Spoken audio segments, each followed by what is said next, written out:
veče, poštovani gledalci. U današnjem klipu ću izneti zaključak do kog sam došao, pošto čitam o svemu i svačemu svih ovih godina. I ovaj zaključak do kog sam došao je da nijedan vođa paravojne formacije nije više među živima. Jako čudan podatak. Jedan je ubijen u Hrvatskoj 91. Snajperom, neko kaže sa srpske, neko sa hrvatske strane. Drugi je ubijen u Interkontinentalu 2000. godine, treći je ubijen na železničkoj stanici u Bijeljini 2000. godine,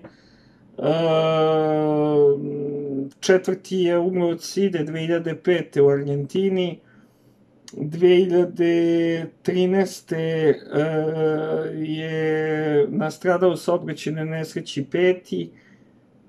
Ne znam šta da kažem, tako je kako je, uglavnom, da li je to zato što mrtva usta ne govore, da li su ti ljudi možda bili potencijalni svedoci na inostranim i na domaćim sudovima, i to je jako moguće, pa kad više nisu trebali onda su počišćeni. Ko će to da zna, to niko živi ne može da zna. Eto, toliko, ali jako čudno zapažanje. Eto.